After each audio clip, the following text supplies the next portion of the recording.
All right, you have to look up to. Seems like you're paying attention at the start of the show. I'm not paying attention at all. Well, I rarely pay attention when you're talking, so I could whatever. tell. We'll get started without you.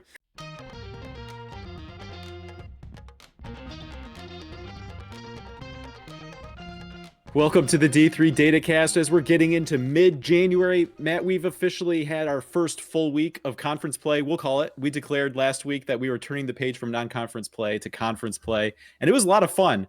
We're in for a lot more fun as these great conference races play out. But we're going to be looking ahead in this week's show, Matt. This is going to be all about what Division III basketball fans need to know about NPI. We did this sort of episode for a football audience, which we do not have, but it seemed to find some sort of audience and was well received. So we'll do this again, another look at NPI, what that means, what it is, what it isn't, how it works, and all the important things that people are going to need to follow as we get closer and closer to tournament selection and seeding time, because the old system has gone away. We are in the NPI era, and so we really wanted to put together a comprehensive guide to NPI that hopefully serves as a good resource for the entire Division III basketball community. Yeah, we did a full breakdown of NPI on episode 83. And then, as you said, we did a football version. This is going to be the basketball specific version. So if you were not checked out before the season or were not tuned into football, you don't know a whole bunch about NPI. We're going to talk about men's basketball and women's basketball, how the dials are set and how the picture might look, how the information is going to get released to us. We're going to talk about that today, coming up in this episode. And as we'll get into, the NPI picture changes on a daily, on a game-by-game basis even, Matt, but also changing, it seems, on a daily basis is the top 25 picture. We've got another top 25 poll coming out this week. That means you've put together another ballot, quite a bit of a different dynamic. This time you've got just 1 week of games to take into account from the last time you put together a ballot. Of course, last time was the first ballot of the new year, and there was was there a 4-week gap? Yeah, a long gap. 3 or 4 week gap between the previous ballot. So it was really like starting fresh, right? I mean, there was a lot that took place over the weeks there. So what was the process like this time around with a fairly fresh ballot to work from, and then just 1 week's worth of results? But Matt, as we'll kind of talk about, Yeah. there were quite a few significant results we saw over the past week. Let's talk about how they maybe shaped this week's ballot for you. As you said, we're getting into conference play. Teams that know each other, the players know each other, the coaching staffs know each other. We know that winning conference games is difficult. A lot of times it seems more difficult than a non-conference game for good teams to win. We saw a lot of those losses already. So we had last week's ballot after the kind of the Christmas and New Year's holidays. This week's ballot felt like it was almost starting over again because of some of the losses at the top. So I'm going to go down my ballot a little bit as I do from top to bottom each week. So here it is. Right at number 1 is Emory. They were my number 1 last week. A lot of people went to UW-Platteville. I did not quite last week. I kept Emory number 1, but coming in at number 2 on my ballot is UW-Platteville this week. They had some really strong results. They beat UW-La Crosse and UW-Oshkosh this week, and they had just previously beaten UW-Stevens Point recently before that. So they've had a very good string of results to start WIAC play. Coming in at number 3 is Trine. I've had them in that spot for a while now. They have continued to win games 12-1 overall.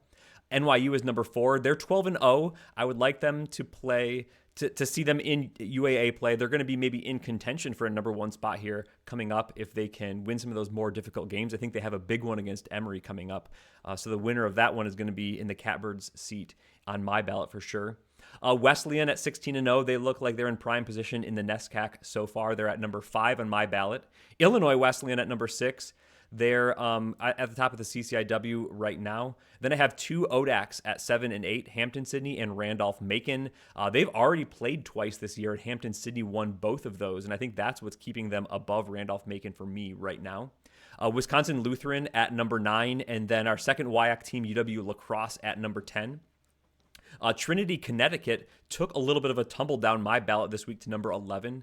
I held them steady at number 2 last week after they had taken a loss to Babson.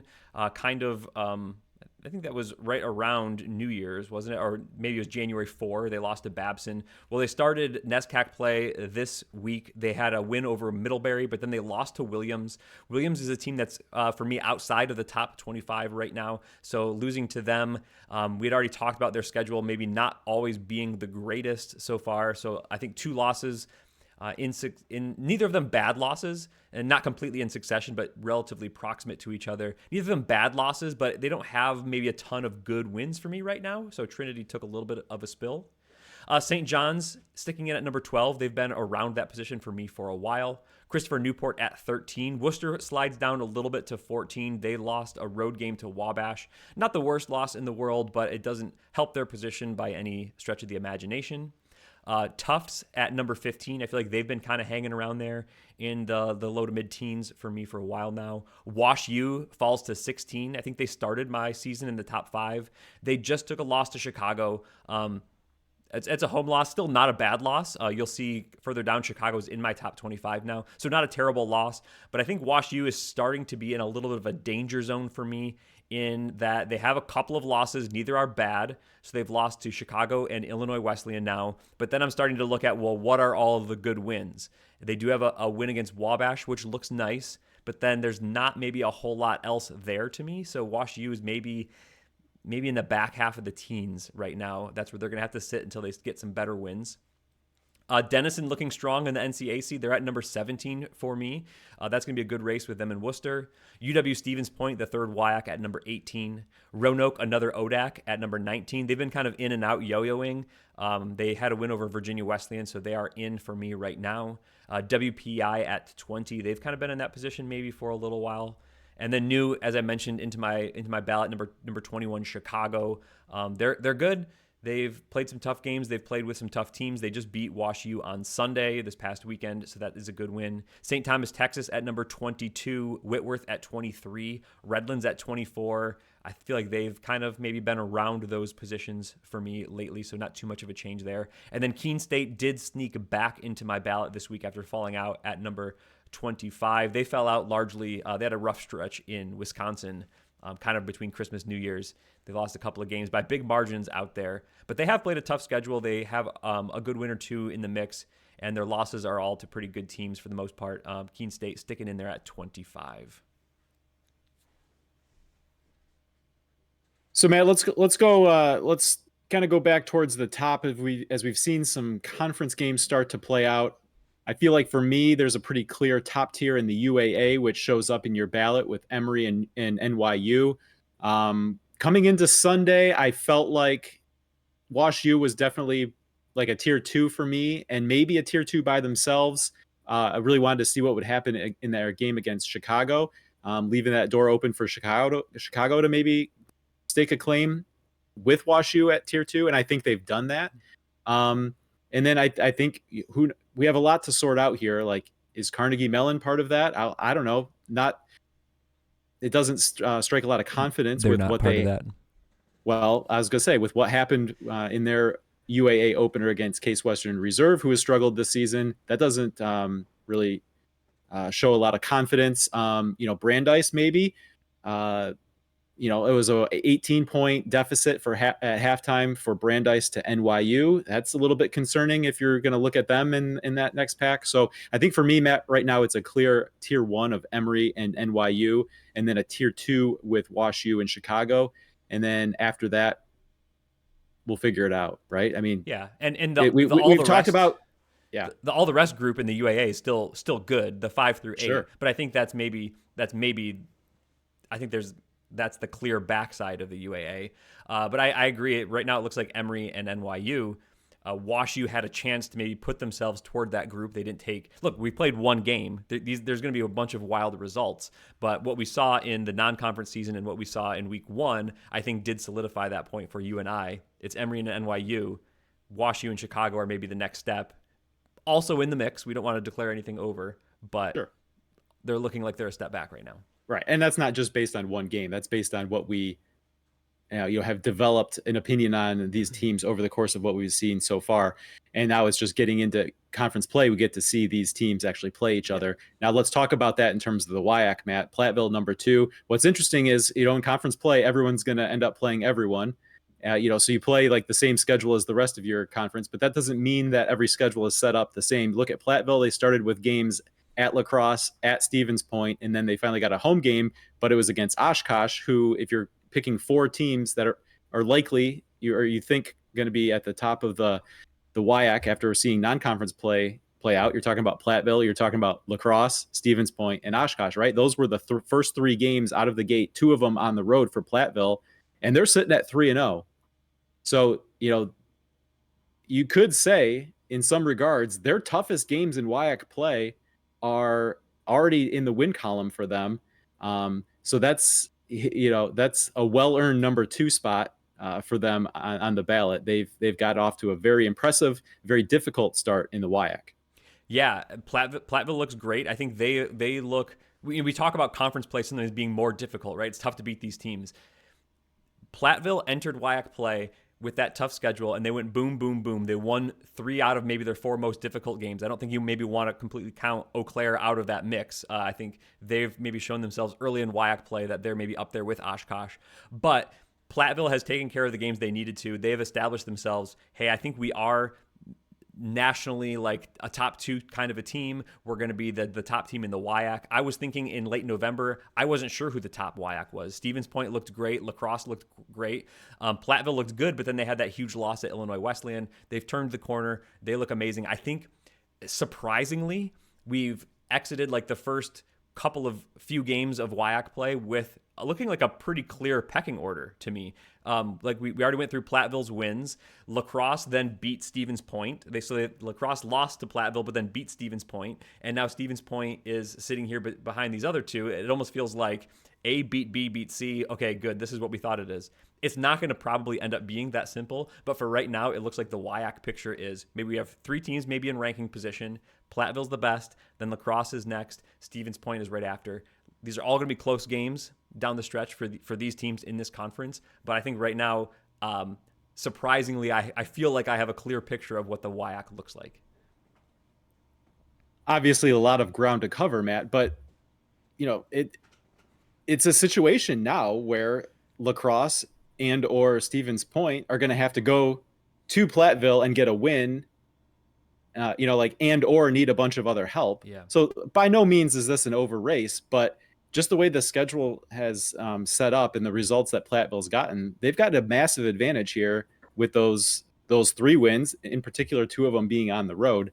It'll be interesting to see what happens because, like we said, we're not calling it over, but I think that really makes Platteville a clear favorite, whether or not people thought they might have been heading into conference play. All right, Matt, let's also talk here at the top of the NESCAC, because I feel like that was another one. We knew it was going to be really competitive, not really sure which way to go. And I don't know if we're quite ready to call Wesleyan, after this first week, a favorite over Trinity, but it's interesting. Wesleyan, kind of like Trinity a year ago, was one of those teams where they were racking up a bunch of wins, but you wanted to see it against a higher level of opponent. You talked as you were going through the ballot, Trinity started with that Williams-Middlebury pairing. That's the same group of teams that Wesleyan played this weekend. They got wins over Williams and Middlebury, avoiding a loss that Trinity took. So I feel like we're now getting that validation that, yes, indeed, Wesleyan is a very good team. It's not just beating up on bad teams. We were already starting to see that in terms of the computer efficiency ratings, which, again, is why I like to call them maybe this year's Trinity from a year ago, because it was very, very similar as we were watching them beat up on pretty bad teams by huge margins, but the computer was kind of saying, yeah, but this is a good team. This is a really good team. This is what an elite team should do against these type of teams. And Wesleyan's been in that position. Now we see them. They already have a non-conference game win against Amherst. They'll get the actual NESCAC game later on here. But starting to see a higher level of wins than they had put up earlier on in conference play. Yeah, and nice to see Wesleyan get those wins against Williams and Middlebury. Not teams in the top 25 right now, but not teams that are probably too far outside of the top 25. They both feel like they're top 50 teams. And we know as you get from 25 to 50, teams get grouped tighter together. So that's not casting those teams aside. They're saying they're kind of in that next group.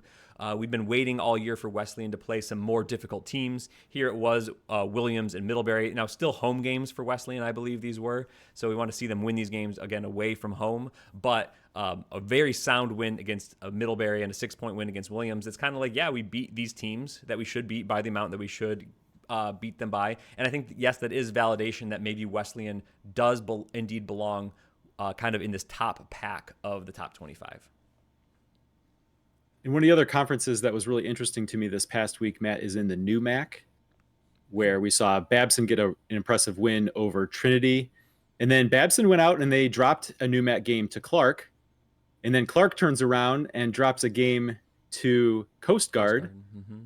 Right? So it's just like, it's kind of like, you feel like, okay, Clark got the type of win they needed to maybe be a real factor in the new MAC race. Then they turn around and take a loss that, maybe drops them back out of that picture. But WPI is the one that you're going with here in the top 25 ballot. We'll have another chance later in the show, spoiler alert for our pick slate, Matt, to talk about WPI taking on Clark. Yeah, I think I had Babson in my top 25 a week or two ago after that win against Trinity. Babson's a team that I think had been playing really well after maybe a slower start, and they had beaten some good teams, but they've also now taken some losses in there that it's like, okay, if they're really a good team, if they're really on a roll, maybe they shouldn't lose this game, or maybe this type of game that's a top 25 isn't going to lose combined with some of the other losses. That new MAC is difficult to figure out. To coming into the year, I think we thought Clark was going to be right up there with like a WPI and a Babson. And I think actually record-wise in the new MAC standings, maybe right now they are, but their non-conference schedule is a little bit more difficult. So this is going to be one of the more fun races to continue watching as the season goes on. I think those three teams in particular, I think WPI and Clark and Babson, and hope I'm not missing someone that's right in the mix there. But these head-to-head games, and like you said, we're going to pick one in the pick slate. These are going to be really important for who's going to edge each other out, get the number one seed, try to get the Pool A bid here. But yes, for now, I'm sticking with WPI. I think overall they feel like the best team to me. Maybe Babson's highs have been higher, but WPI has been maybe a little bit more consistent for me from start to finish this year. In last week's show, when we went through the 10 tightest conference races, when we talked about the new MAC, it was really looking based on the computer simulations as a two-team race between Babson and WPI. And then obviously that's a snapshot in time. Clark's win there over Babson potentially changed that situation drastically. But then, dropping a game to Coast Guard maybe gives it right back. So it'd be interesting to watch if Clark beating Babson certainly suggests Clark could beat WPI. Yep. So one to keep an eye on there. All right. Anything else here, Matt, that you're looking at? You talked about, you I think used the phrase, if you are a team that we think is really good, maybe, there's certain games we don't want to see you drop. It was actually before the last poll came out, Whitworth dropped maybe one of those games, losing to Pacific Lutheran to take their first loss. But again, it was just their first loss. But also Whitworth may be a team that hasn't played as difficult to schedule as some of the others in the top 25 mix here. Yeah, that is a loss that does stand out to you when you look at their schedule. But there wasn't other bad losses in there, and there's a lot of teams that you can look at now at this point in the season, and you start thinking about like, oh, that is kind of a head scratching loss, especially when you're talking about one of the last three spots in a top 25 poll. There's not a lot of teams with no blemishes in there. Whitworth, yeah, I think their schedule is has not been the strongest this year so far. They do have some, they have beaten like a Bellhaven team, right? That beat Guilford. So it's still not the best win in the world, but it's a win against a team who has done something else. Cal Lou is obviously the big one on, to their credit. Yes, right. That's a good win. I'm voting for Redlands as a SCIAC team. I think that's still an interesting conference. Cal Lutheran's just outside the picture for me. Claremont Mudd Scripps is just outside the picture for me. So when I'm looking in for these last few positions, I think there's several teams in the mix. If Whitworth has one of those wins against kind of a team in that mix, I think that kind of gives them a leg up as well. Well, it's a rapidly changing picture, Matt, and so let's go to big announcement time here. We are going to unveil a brand new D3 Datacast show. D3 Datacast Live will come to you for the first time on January 23rd. That's a Thursday evening. Thursdays tend to be lighter basketball game days on the schedule, so that seemed like a good day to pick for a midweek show. 8:30 p.m. Eastern time, we'll do a live show. Matt will just kind of give us a chance to maybe react to some things that have changed over the course of the week since we released our normal recorded episode on Monday morning, as we will continue to do throughout the rest of the season. But we're hoping this is just an extra chance to talk Division III basketball, maybe keep it a little bit more casual than we usually are in our very formal podcast we do here for our weekly show released on Monday mornings. But the live format, I think, also gives us a chance maybe a little bit more to react to viewers in real time. We'll be keeping an eye on the chat, that sort of thing. So January 23rd will be the debut of D3 Datacast Live, 8:30 p.m. Eastern time, and we hope to be able to bring some fun surprises along the way there. Hope to join us on January 23rd. Looking forward to it. Yeah. All right, we teased it at the beginning, Matt. We're going to make this episode all about NPI, not so much about where NPI stands right now, because that's a very dynamic system that changes on a daily basis. By the time a single game would be played on Monday, it would be out of date. So this is all about the general information, the general education. So before we take a dive right into where we are in this new NPI era, we got to compare it to where we were with the old system. Yeah, the system we had the last several years, right, had 5 primary criteria. We talked about winning percentage and strength of schedule and results versus regionally ranked opponents and head-to-head results and results versus common opponents. And these were 5 discrete buckets, and it was up to the committees, the individual sport committees, to weigh them and try to figure out, what piece of criteria weighed more heavily or canceled each other out, and then come up with regional rankings based on those. It was up to the committee because the NCAA didn't say winning percentage was worth X amount and strength of schedule was worth Y amount. It was just what numbers feel like they're better. The new system is NPI. I think a lot of people have followed it a little bit as we've posted on d3datacast.com/NPI, but it uses some similar things. It uses winning percentage and strength of schedule, and it gives a quality win bonus, and it rolls these 3 factors into one single number. So each team will have an NPI number, and that number will be what ranks them. So if my NPI is 68, Zach, and yours is 67, I will rank above you because I have a higher NPI. And that's how it goes in. The regional rankings and the tournament selections will be strictly by that one number. All right, so how do we get there? How do I get that NPI that's one less than your NPI? So here's the formula framework. We've gotten some questions over the weeks and months of, hey, how do I calculate NPI? What's the formula? Have you figured out the formula? This is the formula. It's the team's winning percentage times a winning percentage dial. We're going to talk about these dials, but it's something the sport committees can change, plus the opponent that they just played, their NPI, times a strength of schedule opponent NPI dial, plus a quality win bonus. So that all together is the NPIs. And as you can kind of see in the calculation is your opponent's NPI. So your opponent's going to have to calculate this, you're going to have to calculate this, and then your answer goes into their calculation and their answer goes into your calculation.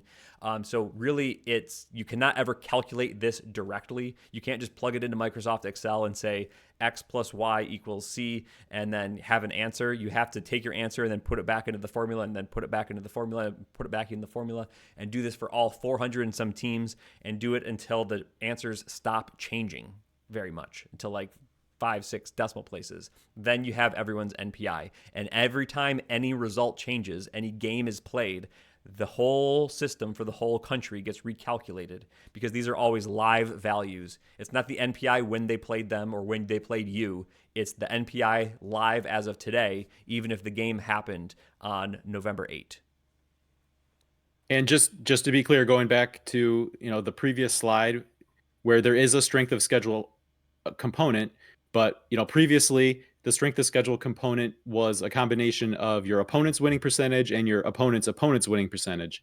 So there's no like one-to-one correlation. Like the old SOS is used in this new SOS. So now a strength of schedule is based on your opponent's NPI. Yes. So your opponent's rating is your strength of schedule for that game.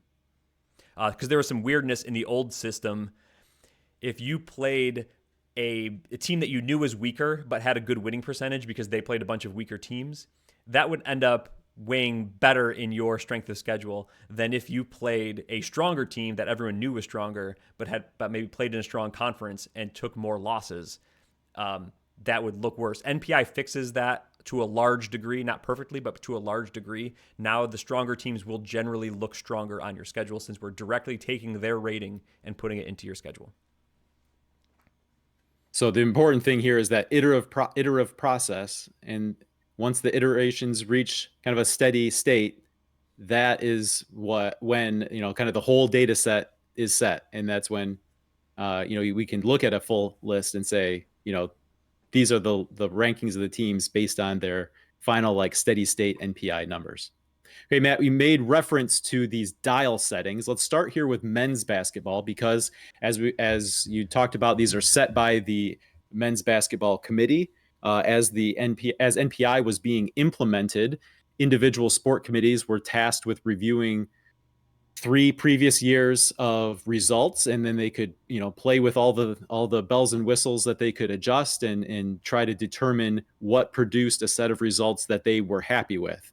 So for men's basketball, that comes out to a weighting of 25-75 between winning percentage and strength of schedule. And again, this could be anything so long as winning percentage and strength of schedule added up to 100. So this is like 25% weighting to winning percentage, 75% to strength of schedule. Something that's unique to men's basketball is that they have applied home and away weights to not only to games, right? Because we've seen that in some other sports, but they've made a differentiation between non-conference games and conference games. So winning a road non-conference game will weight that game at a factor of 1.2. Losing a road non-conference game would be at 0.8. Losing a home non-conference game would be weighted at 1.2. And losing a road non-conference game would be at 0.8. Now, moving into conference play, those weightings change to 1.1 and 0.9. And then any game played on a neutral court there's no weight applied. It's just a 1-to-1. Yeah. And Matt, you talked about the quality win bonus. So the quality win bonus is set at 53, which means that for any opponent that you beat who has an NPI above 53, you will get some level of quality win bonus, some additional credit, additional points on your game NPI for that game. And then the quality win bonus multiplier for men's basketball has been set at 0.667. They make no differentiation between results that go into overtime. You get a full credit for a win, 0 credit for a loss, even if it goes into overtime. And then there's a minimum wins dial set at 12.5. And we'll talk about what that means a little bit more. But what NPI does is once you reach 12.5 wins, if there are additional wins that were maybe against a real low level opponent, and that win being included in your NPI calculation would lower your overall NPI, it can be excluded. Yeah. So again, we'll talk about that a little bit more. So as you mentioned, Matt, with the formula, winning percentage times that dial, which for men's basketball is set at 0.25, plus the strength of schedule times 0.75, plus any quality win bonus is your game NPI. So to put an example on that, let's say, Matt, you play a team with an NPI of 59, and you win that game. So your winning percentage for that game is 100. So 100 times 0.25 plus, as we've said, your strength of schedule is your opponent's NPI. So that's the 59 times 0.75 plus the quality win bonus. You beat a team with an NPI of 59, that's above 53. So you're entitled to a quality win bonus, and you get 59 minus the baseline of 53 times the multiplier, 0.667. So really, this turns into some basic algebra, Matt. So for that game, you get a game NPI of 73.252. Had you lost to that opponent who had an NPI of 59, your winning percentage for that game is 0. right? And you get no quality win bonus because it was a loss, not a win. So really all you're left with your game NPI is 59, your strength of schedule, which is your opponent's NPI, times that SOS dial at 0.75. So if you lose to that opponent, on your resume goes a game NPI of 44.25. So that's just the difference between playing a team and what hits your resume with a win, what hits your resume with a loss, and then your overall NPI is going to be the weighted average of all your game NPIs. And when I say weighted average, that's when that home away win loss multiplier comes into effect. Yeah, that's a really good way to say it, Zach. We'll look at an example in a little bit, but it's a weighted average. The multiplier doesn't really make the game harder on your schedule or easier on your schedule. It just gives it more gravity. It weights toward that game NPI that we're calculating here more or less based on that multiplier. We'll look at that in a little bit, but I think that was a really good way to say that. So let's go through the same thing for women's basketball. Men's basketball and women's basketball have their own committees that consider their own section of the D3 basketball world. There's some similarities, but some differences in how the women's basketball committee set their dials. Their winning percentage strength of schedule split's a little bit different. It's a 20-80 split. They've chosen not to apply any home away factor, which is similar to under the old system. The men's committee had some home away multipliers, and that had not made its way to women's basketball. That continues to be the case here in the NPI world. The women's basketball committee has set their quality win baseline at 54 with that same 0.667 multiplier.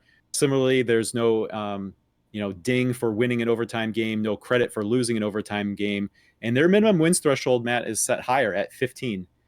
So to play out the exact same, just to see how the differences with the different dial settings compare to in men's basketball. You play a team with an NPI of 59 with those women's basketball dial settings with a win that comes out to a 70.535 on your resume. If you lose to that team, that would be a 47.2 on your resume.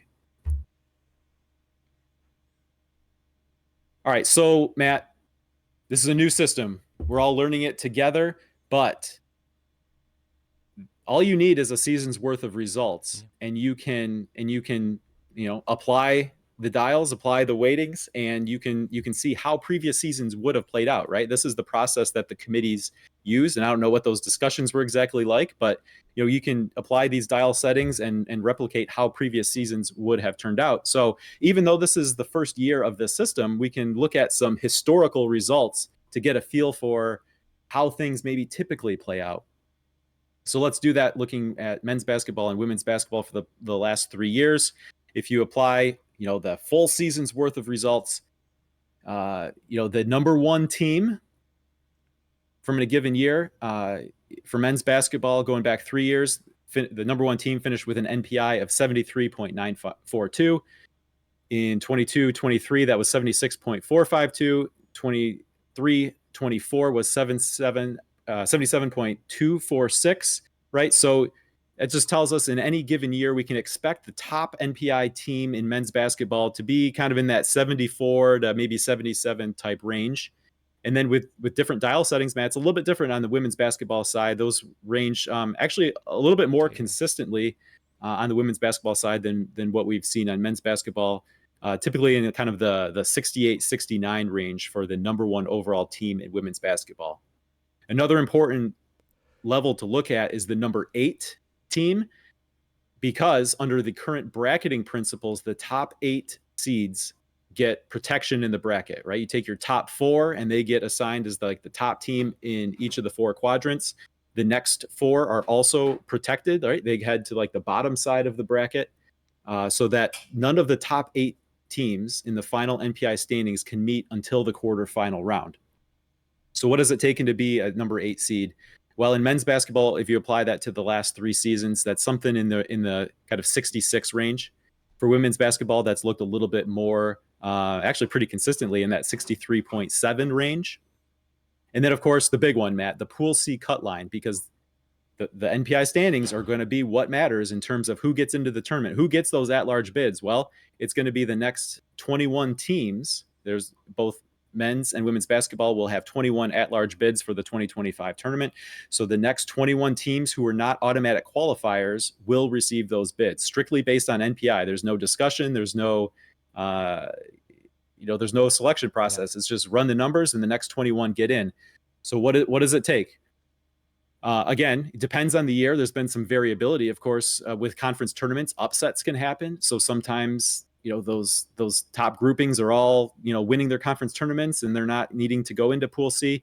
But in men's basketball, typically that cut line is somewhere around 60 to 61 is what it's taken to get into the tournament with an at-large bid. Women's basketball, it's been more like 58, 59. Again, these differences are just because they have different dial settings. And then just to give an overall picture of the range, the last ranked NPI team in men's basketball and women's basketball, Matt, kind of in that 20, 25, 26, 27, a little bit higher last year for men's basketball, where it was at 30.7. But that's kind of the overall picture. That's kind of what we can learn, the expectations we can set based on how NPI would have played out in men's and women's basketball over the previous 3 years. So one of the big questions, Matt, is what should coaches do scheduling under NPI? Well, part of the consideration is, what are good teams to schedule? What are bad teams to schedule? Well, I think the basic advice that you've given is you want to play the toughest schedule that you can reasonably beat or reasonably win against, right? But so let's just look at the difference in terms of winning games versus losing games. We looked at that a little bit in our examples as we talked about the dials. So let's look at another example here. Let's say you lose to an opponent with the highest NPI. So applying men's basketball's historical results in the men's basketball dials, we'll call, the highest NPI team has an NPI of, we'll say, 75 in men's basketball. You apply the formula. Let's say you lose to that number one team. You're going to get a game NPI of 56.25 in men's basketball. Women's basketball, you're going to be something like 55.2, assuming a top NPI of 69. Okay, so how does losing to the number one team compare to getting a win over the last place team? In men's basketball, if you beat the team with the lowest NPI, we'll call that 27 for the sake of this example, you're going to get a 45.25 on your resume. Women's basketball, that comes out to a 41.6. So here we see, this is a little bit different than we looked at with football, Matt. With the football dial settings, it was always better to win than to lose, even if you were losing against the top ranked team or beating the very bottom team. It's a little bit different here with these dial settings in basketball. It's actually better for your resume to lose to the top ranked team than to beat the lowest team. And, of course, there's some upside to playing the top ranked team because maybe you win that game, right? And then you've got a really great game NPI on your resume. So I think there is still some value in scheduling top games, even if there is some risk of losing. You don't want to lose. And again, the other thing to point out here with the historical results, you lose that game. Let's say you lose that game to the top ranked team and maybe it's a 56.25. It's not going to crater your NPI, but it's also not going to get you where you want to go. When you look at those Pool C cut lines, you want your weighted average overall NPI to be, kind of in that 60, 61 range, at least in men's basketball. Women's basketball, you want that at least, 58, 59 range. And neither of those scores are going to get you where you want to go. So you're really not helping yourself by losing that game. But at the same time, if that loss is compared to someone else who's losing to like the number 100 team, that game isn't going to hurt you as much as that loss that someone else took. Yeah, I like this example because it shows you can't just load up on top 25 teams and lose all those games and say you're going to be fine. Or lose the majority of those games and say you're going to be fine. Just playing tough teams is not going to be good enough in this system. At the same token, just playing a bunch of the bottom 100 teams that you can crush and you feel good about, that's probably not going to be good enough to get you in this system either. You need to have a mix. You need to, like you said earlier, play some of the best teams that you can reasonably beat. Push yourself a little bit. Maybe go after some top teams. It's not going to kill you if you lose those games, and you get some of that bonus and those good NPI scores if you win those, but you don't want to maybe do that every time. So you really, I think it's the best for coaches to assess where their program is, pick games that are going to benefit them, pick some teams on either side of you, some games that you probably have a little bit better shot at winning, some games that are a little bit challenging. That's how you're going to want to schedule. It's not just, do I load up on cupcakes? Yes. Do I just load up and look for, all these top regional teams and try to play those? No. Like, just losing that game isn't going to be good enough anymore. Sometimes I think in the past you might play a game just to boost your SOS a little bit. Like, if you win it, great. If you don't, well, at least it's an SOS boost, and you're going to win 90% of your games anyway. I don't think that's quite the same in this system. All right, so next slide here, Matt, we have a screenshot of Calvin's men's basketball season from a year ago, and I think this is going to be the best way to maybe talk through both the weighting of home and away games and results, and then also that minimum wins dial. Yeah, we've talked a lot about examples so far in this episode, kind of in a micro sense, like one game at a time. How would the score come out for that game? This is maybe more of an attempt to look at an entire schedule. I picked Calvin men's basketball from the previous season just to get a full year's look at a schedule. We could have used live data, but we wouldn't get to things like minimum wins threshold as easily. So we wanted to talk about those as well. So first of all, this is a bunch of numbers on the screen, but I'm going to walk us through these first and foremost. This is, like I said, Calvin's 2024 season, and they're just ranked from best game NPI to worst game NPI using the equations, the formulas we had shown previously. So first of all, the multiplier that Zach talked about, here's just a smattering of games that Calvin had played. They had an away win against Trine. That's a conference game. So an away win in conference in men's basketball is weighted at a 1.1 win value. They had a win against St. Norbert on the road. That's a non-conference game, so that multiplier was 1.2. They had a home win against Denison. That's non-conference. That's 0.8 for a home win in non-conference. And then down at the bottom in blue, they had a home loss to Trine. That's a conference loss, so a home loss there was weighted at 1.1. That was all set in the dials that Zach read on an earlier slide, but this is just a view of maybe how it looks on a team's schedule. Next, I think it maybe want some clarity on what the minimum wins dial does, the minimum wins threshold. In men's basketball, that's 12.5. So we just start looking at games. We calculate the game NPI like we did on the previous slides, and we look at games in which you win. But you start to get to a point where if you take the whole season, some of your wins over the worst teams on your schedule are actually lower. They're actually bringing down your NPI. So that's a win, but it's hurting you. NPI in general doesn't like to have a win hurt you or a loss help you, right? So it tries to drop out the wins, kind of like your worst wins, so that your score goes better. We're only really assessing you on games, your more difficult games that you've won. So who are the better teams? We don't care about you beating the worst team on your schedule because that's probably a game you should have won. But the minimum wins threshold, that dial forces us to keep a certain number of wins in everyone's schedule before they can start dropping those. So in green, highlighted here, are games that Calvin won that help their NPI value, and then kind of grayed out our wins that hurt their NPI value. And then there's kind of these three in the middle that we're going to talk about here. If you look at the weighting value of each of these games that they had won, and you start adding those up, we find that that's only 9.8 wins. We go against the net wins or the adjusted wins in the NPI. So Calvin had 9.8 wins that helped their NPI. But we know that the minimum wins dial is 12.5. So we need an additional 2.7 wins added in to reach that threshold before we can start dropping games. So you look down their schedule and you pick the next best games, and you take a look at their weighting until you can add in 2.7 additional wins. So even though these next games hurt their NPI score a little bit, we need to include them to get to that 12.5 minimum wins threshold. Once we get to that position, every other win that's lower than that can be dropped from the NPI calculation. So that dropping games, getting rid of your worst games will help your score look better because it's not being dragged down by wins that are against the lesser competition on your schedule. So that's how the minimum wins threshold works. In men's basketball, that's 12.5. In women's basketball, that's 15. And since women's basketball doesn't use any weighting, they just use the 1.0 for home and road, conference and non-conference, then there will be no difference between normal wins and adjusted wins. So it'll be true win-losses like you're used to on the wins column for women's basketball.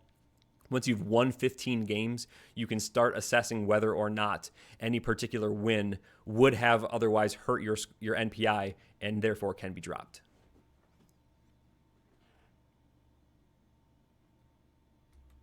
So that's how it works. What's it going to look like, Matt? We've gotten used to in previous years this cadence as we get into February, where we have regional rankings, right? We get the regional ranking data sheets come out, the regional advisory committees meet, and they say, okay, this team's got this winning percentage and this SOS, and this is the record against regionally ranked opponents, and they have to drill into all this information and they produce regional rankings. That's going to be different now. Regional rank, that regional ranking process is a thing of the past now. We're in the NPI world. So at some point, the NCAA will officially publish NPI values. That hasn't come yet for men's basketball and women's basketball. But Matt, since your system has been up and running for a while now, you had it all, figured out and set up over the summer. So at d3datacast.com/NPI, we've been tracking all the NPI values from day one for the men's and women's basketball seasons. So here's a little just snapshot of what you can expect if you head to d3datacast.com/NPI. This is updated daily with all the results from the previous day. A new run to establish that new steady state for all the games played to that date. And once the computer's done running that, it's published there to d3datacast.com/NPI, and you can see. And then Matt, there's a little some other goodies here associated with it. It's not just the raw number, but we've got a projected pool, projecting who the pool A bids might go to, and then if there's another team in the mix, that would be a projected pool C, kind of their rank within pool C, and then a plus or minus for how many NPI points above or below the pool C cut line they would be. And then if this is the tournament selection and seeding process, right, Matt? So what's each team's, based on the current run, their overall seed. Now, from number one down to that pool C cut line, their NPI rank is going to equal their seed, but there will be some pool A bids, of course, that go to teams that would not otherwise be in the tournament, right? And so down the list, you can see, all right, maybe this team wins the pool A from, some conference, but they rank number 120 overall. But what would that be in terms of a 64 team field? And that's what that column will show there. And just to clarify a few points on these NPI screens for men's and women's basketball, in these views, I designate a pool A team from each conference. For most conferences except the UAA, that's going to be given out to the conference tournament winner. But until the conference tournament happens, I designate it to the team leading their conference, and in case of a tie, the team with the top NPI. So I'm not doing actual conference tiebreaker math here for every single conference, but just who's leading the conference and then who maybe has the highest NPI. And then, the overall seed and the top pool C bids, we're going to know those, right? When the last conference tournament goes final, we're going to know what the NPIs are. We're going to know who's in the tournament. There's no waiting for Monday.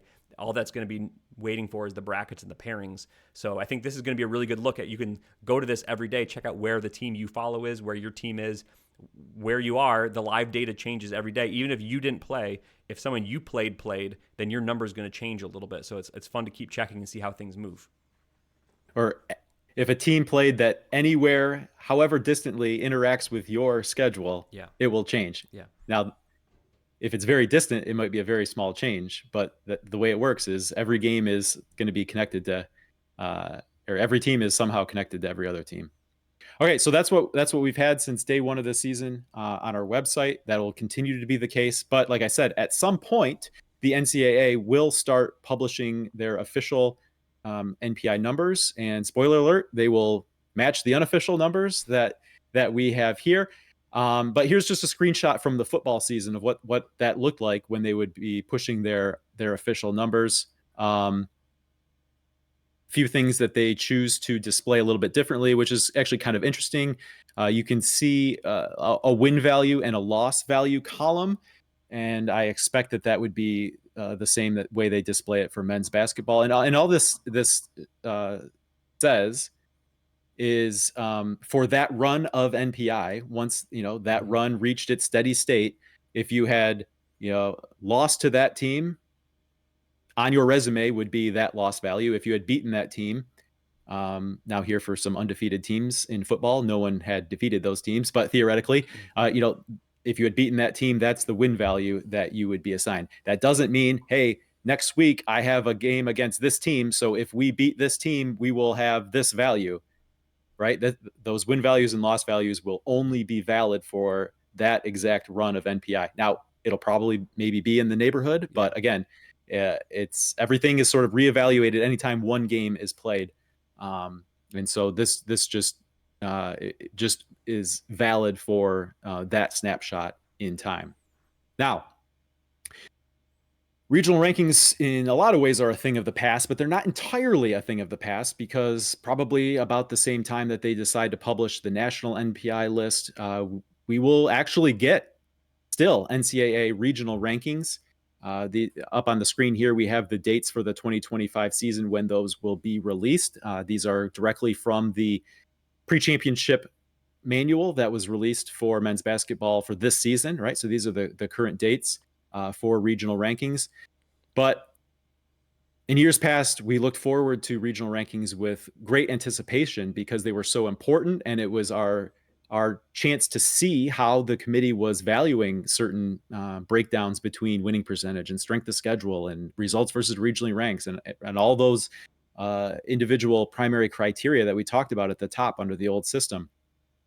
So while we will still have regional rankings for this season, all they really are is a filtered list of that national NPI. So the Region 1 regional rankings will just be that national list sorted only for Region 1 teams, and whoever the top NPI team is will be at number 1.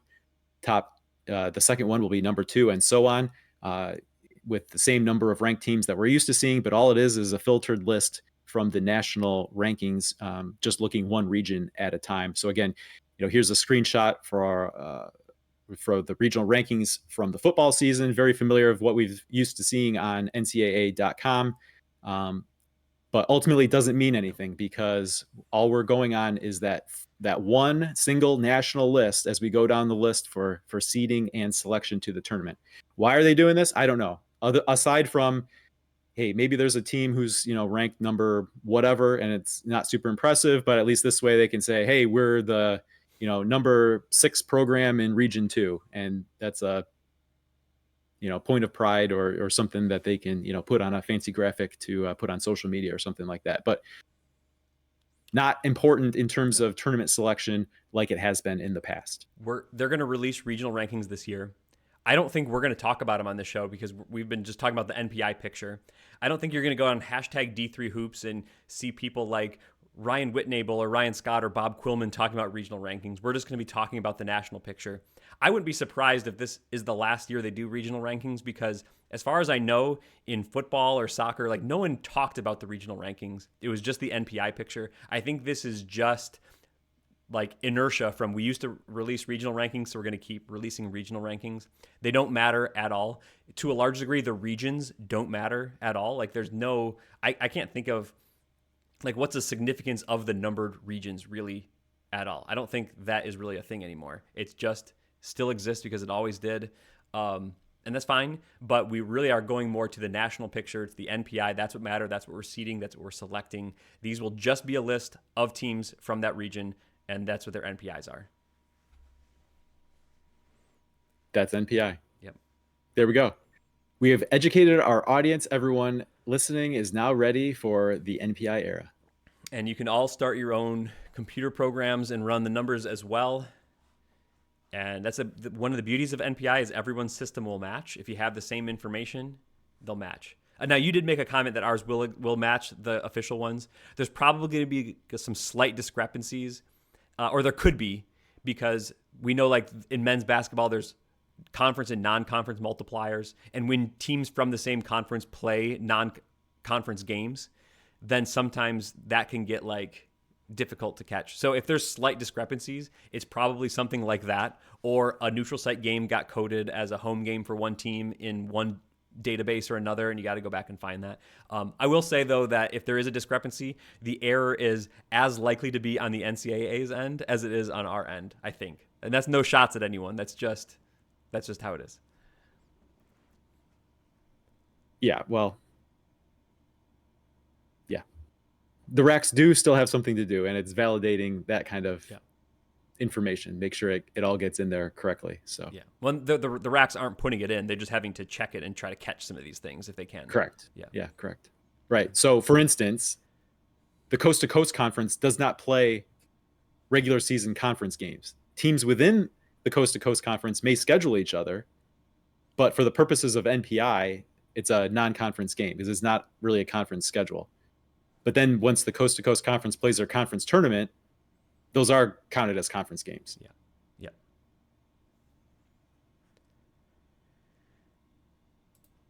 All right, we got pick slate.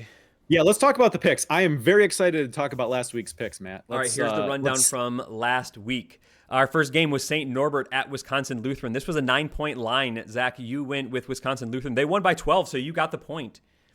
Lewis and Clark was playing at Whitman. Lewis and Clark was actually 1.5-point favorites. We both went with Whitman, and we were both correct. They won that game 66-42, winning big for the Whitman Blues. Drew played at Catholic. They were 6-point underdogs on the road. Zach, you were not afraid of the road team here, and they won in overtime. They won outright. So Drew wins, and you get the point. Ithaca played against Hobart. The computer thought that Ithaca was 1.5-point underdogs. I went with the Bombers, but you went with Hobart, and you are correct. They win 87-80. You win another game, and then our D3 Datacast game of the week was UW-Platteville against UW-La Crosse. We both went with the 1-point road favorites. The computer thought UW-Platteville was a slight favorite on the road. They did win that game outright, 83-75. So, Zach, you got another point. If you're keeping track at home, Zach got all of them correct. He went 5-0. Let's hear the air horns. That brings you up to 23-25-2. I went 2-3, and I'm 24-24-2, so I still maintain a slim lead, but you caught almost all the way up in 1 week. Congrats. Good job by you. All right, time to give it all back. Let's go. All right, so this week's pick slate, and we love how many people play along with us at home. Send us a tweet on social media or leave a comment on YouTube below. Keep track of your score. Tell us who you got. As a reminder, Zach and I each pick 2 games, plus we agree on a game of the week. We put it through our computers to get a projected score, and then we pick against that computer line, and we have a lot of fun doing it. So first game up in the NJAC, Stockton is 4.5 points on the road at Rowan. Zachary, who do you like in that one? I like Stockton, Matt. We usually take an early look earlier in the week as we're putting a slate together. This line moved from I think a 6-point line in Stockton's favor down to 4.5. I was ready to roll with Stockton by 6, so 4.5 is no problem for me. Do you know why it moved away from Stockton?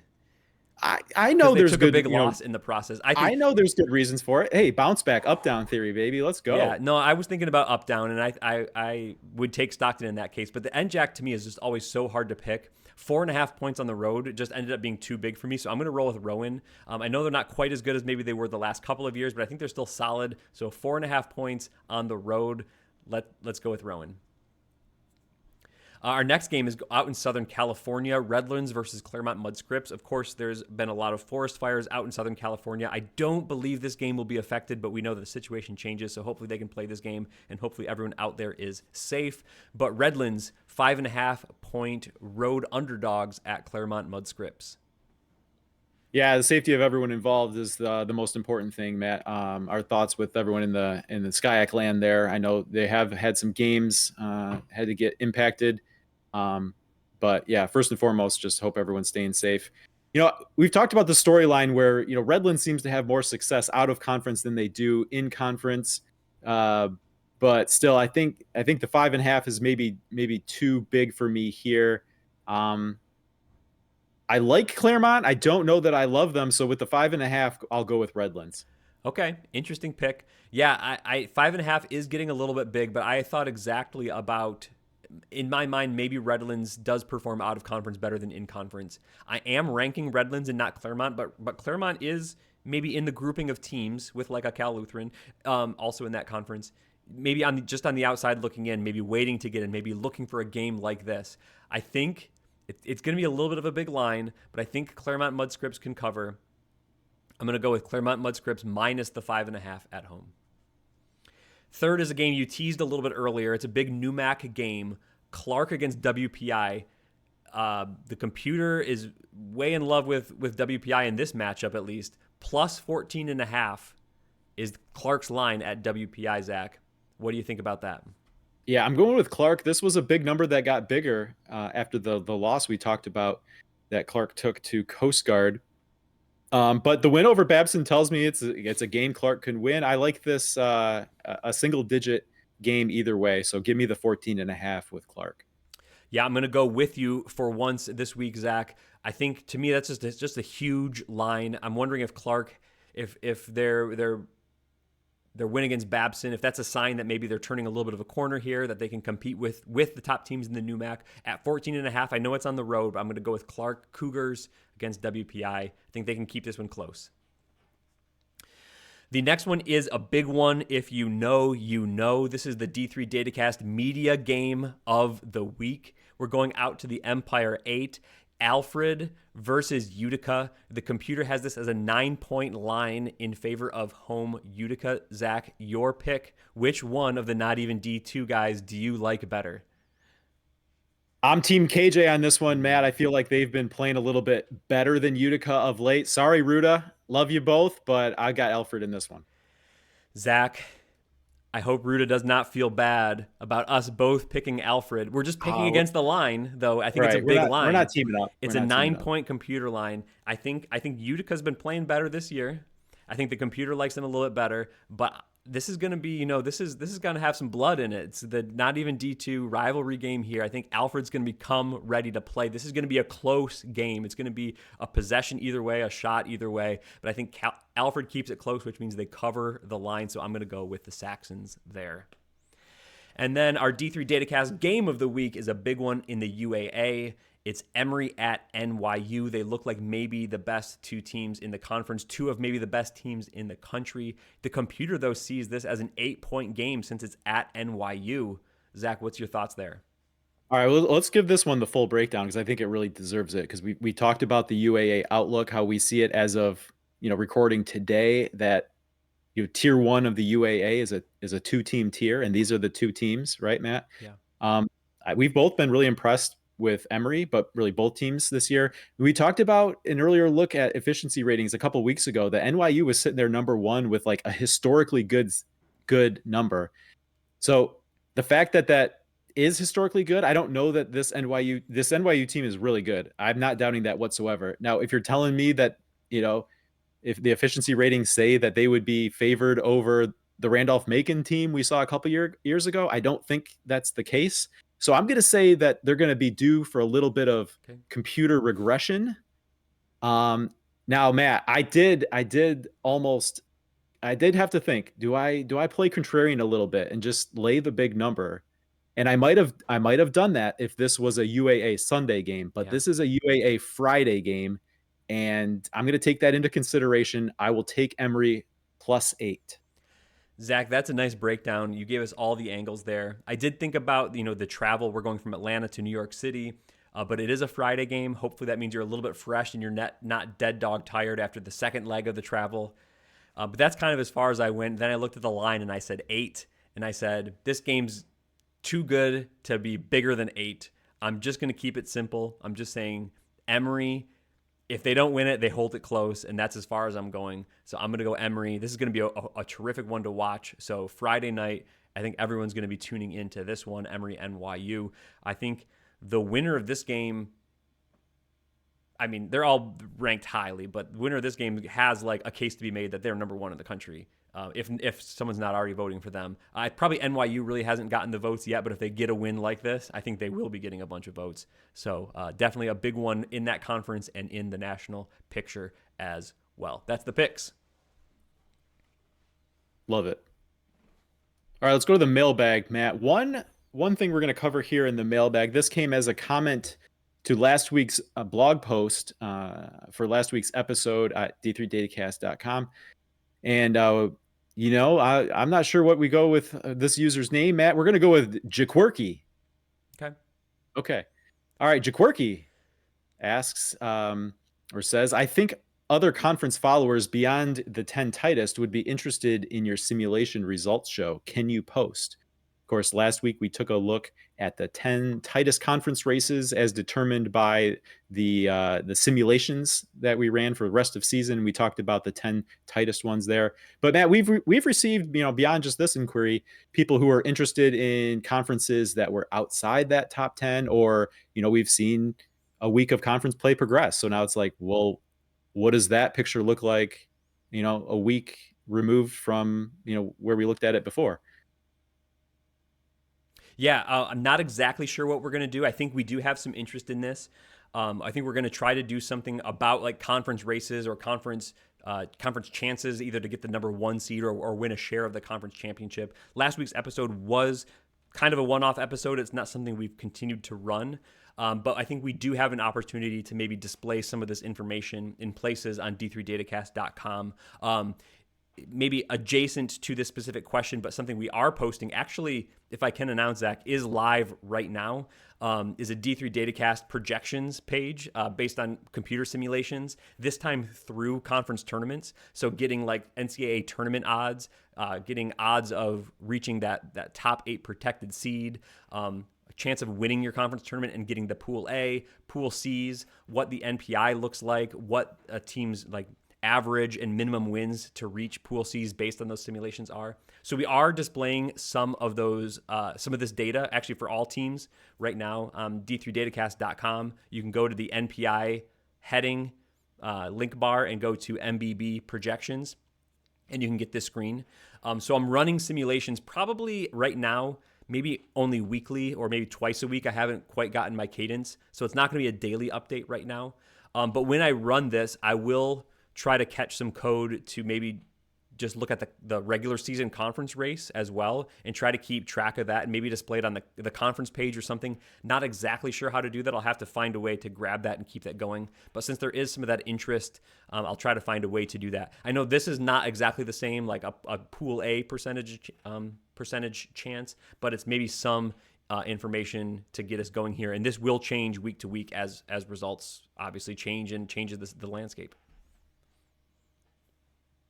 Yeah, it will be a lot of fun because, every game, there's some chance a team wins and some chance a team loses, and then the game's played, and that turns to 100% chance of result. And as those games play out and those results turn to more and more 0 and 100s, the paths narrow. And so it'll be interesting to look as we get closer and closer towards, I don't know, if do we still call it selection? I guess we could still call it like Selection Sunday. It's just that the selections are being done by whatever the final NPI scores are, right? Yeah. All right, great work, Matthew.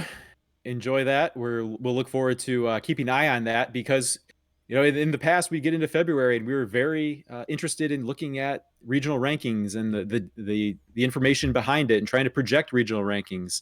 And that's all taken away by NPI, but we can still do NPI projections. So a lot of the same stuff, just in a different way, and it'll be a lot of fun anticipating what should be another great men's basketball tournament and women's basketball tournament. I think the women's side has seen a very, very good season so far as well.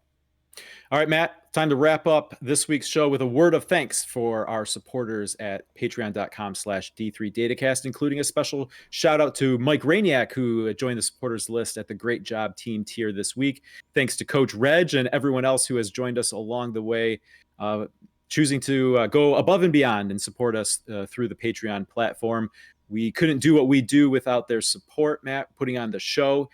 Jumping into the additional live show starting January 23rd. That's going to be a lot of fun. Hosting all the information, all the data that we do at d3datacast.com without any annoying ads or putting this behind some sort of login paywall. It's all right there.